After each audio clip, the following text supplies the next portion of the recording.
What's up, everybody? It's Potato Panda TV here today, and this is Potato Panda TV Vlogs, and this is my Magic Monday series, and I don't know if I'm gonna really make, I guess it's kind of a series, but today I'm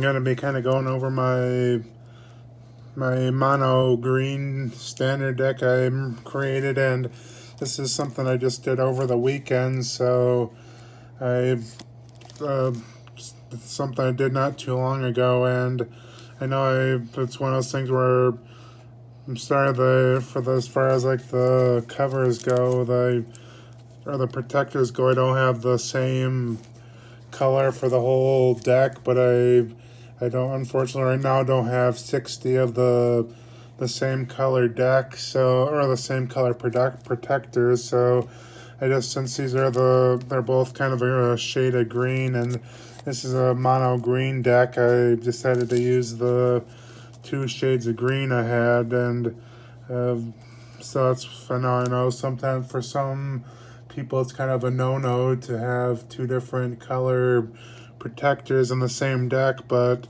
I've seen other people do it with standard deck, or had 2 different colored protectors in standard decks before, so I figure it's not really that big of a deal for me, at least. So I guess I kind of went for it, so I don't have to keep spending all this money on protectors, or if I'm only gonna be spending money for 100 protectors and only using 60 of them, or spending money for like 250 count protectors and whatnot. So I figured just go do it this way. So I guess it's kind of now I got my rambling in there over a little bit, but these first ones I have, or these first 20 I have, are just all like base lands, so I guess they're not really anything too significantly different between all of them, so we're just going to kind of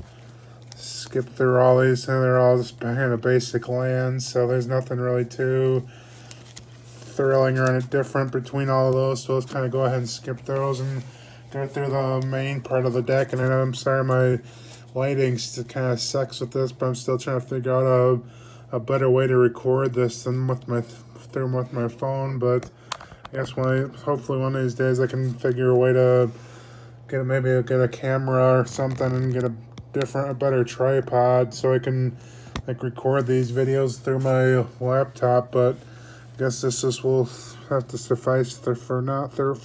But let's see. I don't know if I have these in any. Probably should have put these in some type of order, but I guess maybe I'll kind of pause this video and restart it up after I've got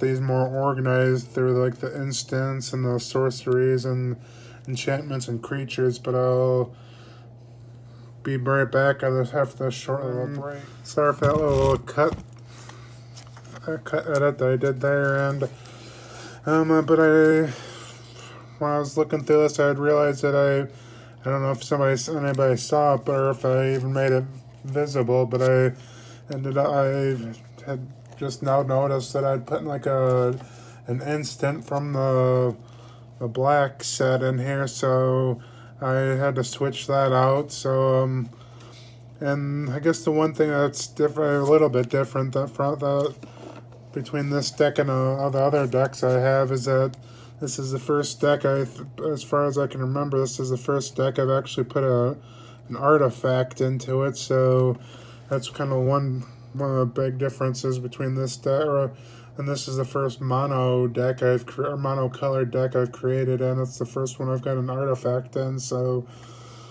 and let's see, and how I normally, since I don't have artifacts, how I normally, when I have my cards in a binder, what I normally do is how I have this set up, as I have them set up by color. So then when I go through each color, however I'm set up, is I don't know if this is kind of a weird way to put them, but organize them. But first I have the enchanted cards, then I have the sorceries, and then I do instants, and then if I'd have legendary creatures, I'd put them in next, and then creatures, and then I usually put like planeswalkers out in the very front, but so I don't have any planeswalkers for this deck or legendary creatures. So for the artifact I have is Wolf Rider's Saddle, and basically, and then how I guess I should have said that before, but normally how I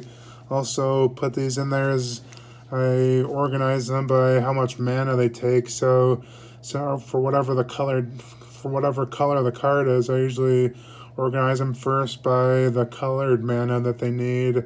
So like say if it's only takes 1 green mana, I put those first, and then if it takes 2 green mana, I'd put that next, and 3 green mana, and so on. And then it's by the colorless mana, by how I organize the ones within the colored mana. So like say this is 1 colorless and 1 green. So then like the next one I do is like 2 colorless and 1 green. And then as I go on, I got 3 colorless and 1 green. And then as I'm kind of moving on, it goes 4, and then it goes to 2 green. So this one's 3 colorless and 2 green. So I guess I don't know if that kind of makes sense as how I go organize them from the number of the colored mana it needs, and then within that color, or within that with each 1, 2, 3, 4, 5 colored mana, I go then sort them by how much colorless mana they need, if that makes sense. So it's the artifact. So I'll try not to go through these fairly quickly, but not too quick. But this is the artifact equipment, Wolf Rider's Saddle. When this card enters the battlefield, create a 2/2 green wolf creature token. Then attach Wolf Rider's Saddle to it. Equipped creature gets a +1/+1 and can't be blocked by more than 1 creature. Equip 3 colorless. Attach a target creature you control, equip only as a sorcery. And then if I got doubles of it, or if I got 2 or more of the same cards, I'll just kind of skip through some of them. So now this is the enchantments. Gift of Paradise. It's a 2 colorless 1 green. Enchanted land. When Gift of Paradise enters the battlefield, you gain 3 life. Enchantment land has add 2 more mana of any color. So got 2 of these enchantments. That's the Aura and New Horizons. When New Horizons enters the battlefield, put a +1/+1 counter on target creature you control. Enchanted land has add 2 mana of any 1 color. And then here's my sorceries. So this is Overcome. Creatures you control get +2/+2 and gain trample until end of turn. They can deal excess combat damage to the player or planeswalker they're attacking. And then now I'm going to the instance. So this is Titanic Growth. Titanic Growth gets +4/+4. Target creature gets +4/+4 until end of turn. And then this is Giant Growth. Wasn't the last one I had just Giant Growth as well? Oh, Titanic Growth. And this is target creature gets +3/+3 until end of turn. And then to the same instance of Might of the Masses. Target creature gets +1/+1 until end of turn for each treasure or for each creature you control. So I guess that's assuming if I have like if I have like 5 creatures I control, one of the target creatures I'd have would be get a +5/+5. And then 2 more of the same instant, and that is growth cycle.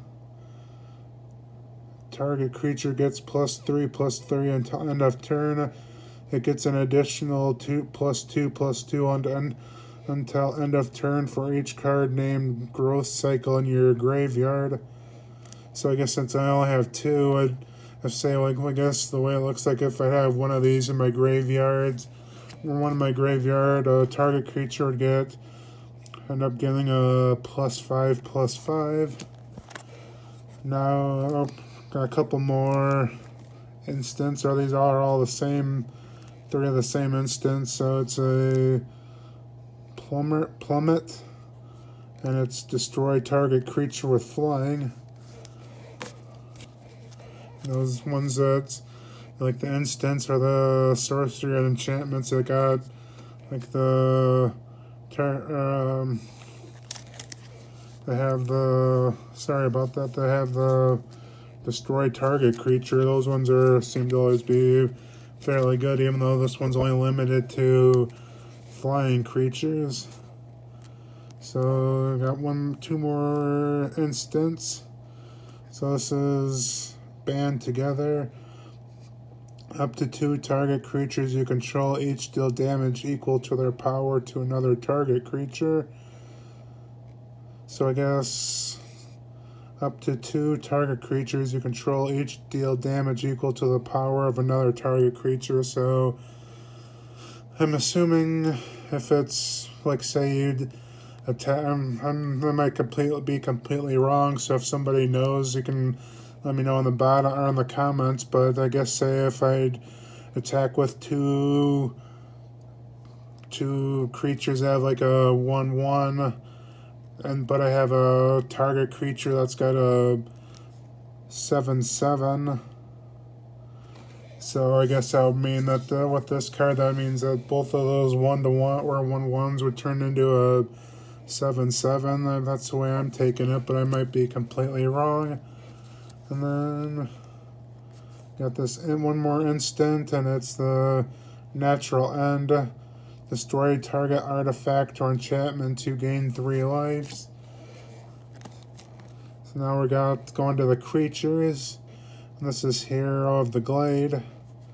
And it's when Healer of the Glade enters the battlefield, you gain 3 lives. So I got 2 of those, and then got 2 of the Sedge Scorpions, and they got Death Touch. And I figured that was pretty good for being being 1 mana. Any creature, any amount of damage this deals to a creature is enough to destroy it. And then we got a Crunch Wrangler. Got Trample. Whenever a creature with power 4 or greater enters the battlefield under your control, put a +1/+1 counter on Crunch Wrangler. And now we got a Overgrowth Elemental. When Overgrowth Elemental enters the battlefield, put a +1/+1 counter on another target elemental you control. Whenever another creature you control dies, you gain 1 life. If that creature was an elemental, put a +1/+1 counter on Overgrowth Elemental. And I know I put a couple of these Death Touch ones in here. So we got Daggerback Basilisk. You got Death Touch, which is the same before, as it deals any amount of damage to a creature is enough to destroy it. And then there's 2 more Death Touches. It's the Crawl Stinger, and it's got Death Touch. And then let's see, got the Bristling Boar. Bristling Boar can't be blocked by more than 1 creature. So it's basically if the other person's got a 2, since this has got 4/3, if I'd attack, they can't block. Or say if they'd have like 2, or their 2 creatures would both be like 2/2s, since This has a 3 that the 2/2 would, or both 2/2s would kill this with a creature out, and but since it can't be blocked by more than one, they couldn't use both of the 2/2s. I got 3 of these creatures, which is the Centaur Nurture. When Centaur Nurture enters the battlefield, you gain 3 life. Add 1 mana of any one color. And then we have Crawl Foragers. Undergrowth. When Crawl Foragers enters the battlefield, you gain 1 life for each creature card in your graveyard. Let's see, you got Mammoth Spider. Reach. This creature can block creatures with flying. I have 2 of those. And I know I have some, you can start seeing I have some of these ones I have.